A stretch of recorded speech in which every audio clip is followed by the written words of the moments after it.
السلام علیکم۔ اچھا، اکثر جو ٹیچرز ہیں وہ سوال کرتے ہیں کہ آفٹر نون میں ٹیچر ظاہر کرنے کا طریقہ کار کیا ہے۔ اس کے لیے بھی کلیئر جو گائیڈ لائنز دی گئی ہیں، سب سے پہلے تو یہ ہے کہ جو اسکول آفٹر نون میں اپ گریڈ ہوا ہے اسی کا سٹاف جو مارننگ میں پڑھا رہے ہیں وہ آفٹر نون میں بھی ٹائم دیں۔ اگر وہ اپنی کسی مجبوری کی وجہ سے ٹائم نہیں دیتے تو آپ اپنے سٹاف سے ایک سرٹیفکیٹ لے لیں کہ وہ ولنگلی پڑھانا نہیں چاہتے۔ اس کے بعد پھر سراؤنڈنگ میں کوئی گورنمنٹ اسکول ہے تو وہاں سے ان کو ہائر کریں۔ اگر وہاں سے بھی آپ کو کوئی گورنمنٹ ٹیچر نہیں مل رہا تو پھر آپ پرائیویٹ ٹیچر ہائر کریں گے۔ پرائیویٹ ٹیچر جو ہے اسی گاؤں کا ہو تو اس کو زیادہ ترجیح دی جائے گی، لیکن کوئی بھی ہو سکتا ہے۔ اس کا طریقہ کار یہ ہوگا کہ آپ جو ہے اپنے گاؤں میں مساجد میں اعلان کروا لیں، جو آپ کے پاس نمایاں جگہ ہیں وہاں پہ فلیکس وغیرہ لگوا لیں،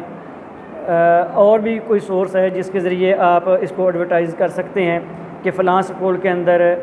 6، 7 اور 8 کے لیے سیکنڈ ٹائم میں فلاں اسکول کے اندر جو ہے وہ آپ کو ٹیچرز کی ضرورت ہے، اور ساتھ سیلری پیکج بھی بتا دیں۔ تو پھر آپ کیا کریں گے، جب مختلف ٹیچرز آپ کے پاس فائلز جمع کروائیں گے ان فائلز کو آپ لے لیں گے، ان کا میرٹ بنائیں گے۔ میرٹ کے لیے بھی کلیئر ڈائریکشنز دی گئی ہوئی ہیں گائیڈ لائنز کے اندر کہ آپ میٹرک کے، ایف اے کے، بی اے کے تمام جو ان کے مطلب ان کی ڈگریاں ہیں ان کے مارکس دیکھیں گے، ان کا میرٹ بنائیں گے، اور جو ٹاپ میرٹ پہ آ رہا ہے اس کو سلیکٹ کر لیں گے۔ انصاف آفٹر نون میں پڑھانے کے لیے منیمم جو کوالیفیکیشن ہے وہ ایف اے ہے، لیکن جس کی تعلیم زیادہ ہوگی اس کو ترجیح دی جائے گی۔ اور عمر جو ہے گورنمنٹ ٹیچرز کے لیے تو نہیں ہے جو مارننگ میں پڑھا رہے ہیں، آپ کو پرائیویٹ ٹیچر ہائر کرنا چاہتے ہیں تو میل کے لیے 50 سال اور فیمیل کے لیے 55 سال جو ہے وہ ایج لیمٹ ہے، یعنی آفٹر نون میں پڑھا رہے ہیں۔ اور ابھی تک آفٹر نون کی جو سیلریز ہیں وہ ہیڈ ٹیچر کے لیے 18,000، جبکہ ٹیچر کے لیے 15,000 اور کلاس 4 کے لیے 7,000 ہے۔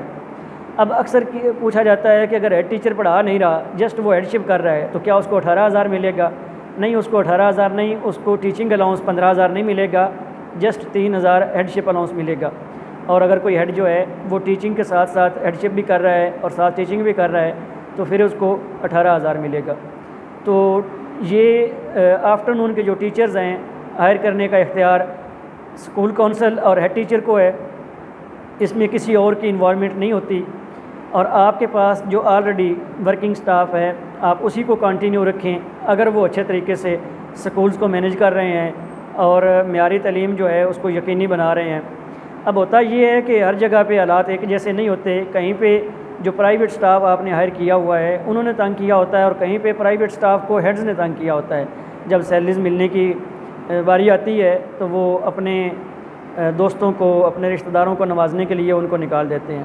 تو جو گائیڈ لائنز ہیں ان کو فالو کیا کریں تاکہ آپ کل کو کسی بھی مشکل سے بچ سکیں۔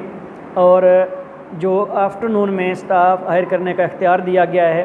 وہ اسکول کونسل اور ہیڈ ٹیچر کو دیا گیا ہے، اور اسی کے اکارڈنگ آپ جو ہے وہ مطلب اس کو ہائر کریں۔ آپ کو بتا دیا ہے کہ سب سے پہلے جو اسی اسکول کا مارننگ کا سٹاف ہے وہ پڑھائے گا، اگر وہ نہیں پڑھاتا تو سراؤنڈنگ میں کوئی گورنمنٹ اسکول دیکھ لیں، اس سے اگر کوئی ٹیچر ولنگ ہو، اگر وہ بھی نہیں تو پھر آپ پرائیویٹ ٹیچرز کو ہائر کریں گے۔ منیمم کوالیفیکیشن جو ہے وہ ایف اے ہے، لیکن جس کی تعلیم زیادہ ہوگی اس کو ترجیح دی جائے گی۔ میرٹ بنانے کا بھی مکمل فارمولہ ہے، اس کے اکارڈنگ آپ فائلز جمع کر کے میرٹ بنا کے ان کو ہائر کریں گے، اور جب آپ ان کو ہائر کر لیتے ہیں اپنے اسکول میں ان کو جوائننگ دے دیتے ہیں تو ایک لیٹر آف ایگریمنٹ ہوتا ہے جس کے اوپر ساری ٹرمز اینڈ کنڈیشن لکھی ہوں گی، وہاں پہ وہ آپ بھی سائن کر دیں گے اور جس کو آپ ہائر کر رہے ہیں اس سے بھی سائن کروا لیں گے، تاکہ کل کو وہ آپ کو تنگ نہ کرے کہ مجھے سیلریز کم کیوں دے رہے ہیں، ہماری سیلریز تو 15,000 ہے، یا یہ ہے کہ سیلریز ہمیں مل کیوں نہیں رہی۔ جیسے آپ سمجھتے ہیں کہ آفٹر نون کے حالات جو ہیں وہ اتنے اچھے نہیں ہیں اور ٹائملی سیلریز نہیں ملتی، تو اس وجہ سے کل کو مشکلات سے بچنے کے لیے آپ یہ جو گائیڈ لائنز ہیں ان کو فالو کریں، تاکہ کہیں پہ وہ چیلنج بھی کرتے ہیں تو آپ اپنے آپ کو محفوظ کر سکیں۔ بہت شکریہ۔